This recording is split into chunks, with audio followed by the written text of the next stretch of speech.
অনিশ্চয়তায় চুয়াডাঙ্গার railway overpass নির্মাণ প্রকল্পটি 1 বছরের কাজ শেষ হয়নি, 2 বছরেও রাস্তাঘাট খোঁড়াখুড়ি করে ফেলে রাখায় বেড়েছে জনদুর্ভোগ।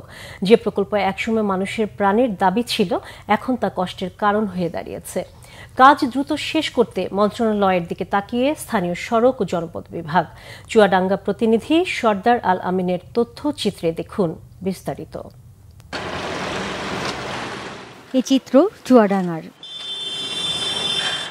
রেলগেটে দুর্ভোগ কমাতে 2023 সালের আগস্টে 71 কোটি টাকা ব্যয় ধরে শুরু হয় চুয়াডাঙ্গার মানুষের বহু প্রত্যাশিত রেলওয়ে ওভারপাস নির্মাণ কাজ।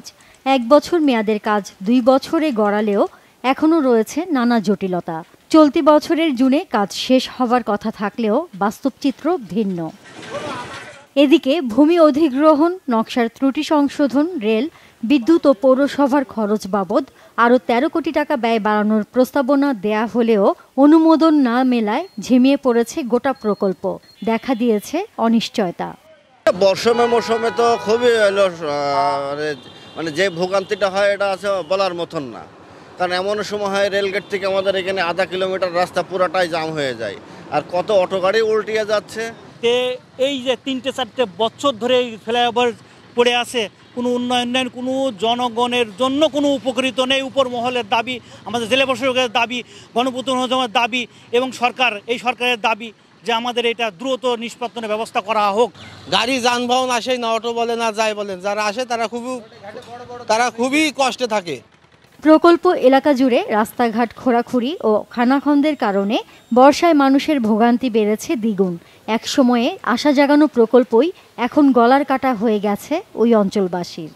যখন শুরু হয় তখন আসলে খুবই একটা আনন্দ কাজ করেছিল, আনন্দঘন কাজ করেছিল নিজের ভিতরে, কিন্তু এখন বর্তমান মনে হচ্ছে এই ফ্লাইওভার হওয়ার থেকে না হওয়া আমাদের অনেক ভালো ছিল। এখন দেশে দুর্ভোগ যা অবস্থা, মানে আমাদের না বিস্ফোরণ হয়ে গেছে, রোডে গাড়ি ঘোড়া ভাঙিয়ে চলে যায়, রাস্তা বন্ধ হয়ে যায়। আবারও ব্যয় ও সময় না বাড়লে এখানেই থমকে যেতে পারে পুরো নির্মাণ কাজ। এজন্য মন্ত্রণালয়ের দিকে তাকিয়ে সংশ্লিষ্ট কর্মকর্তারা।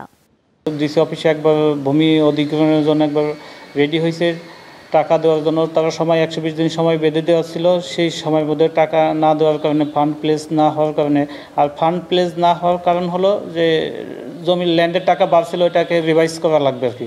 সেটা পাস না হওয়ার কারণে এখন সেটা বন্ধ হয়ে গেছে। আবার দ্বিতীয়বার আমরা ওই ল্যান্ড অ্যাকুইজিশনের প্রস্তাব পাঠানো হয়েছে, সেটা চলমান আছে। রেলওয়ে ওভারপাস নির্মাণ কাজ দ্রুত শেষ করার দাবি স্থানীয়দের। Bangla vision news desk.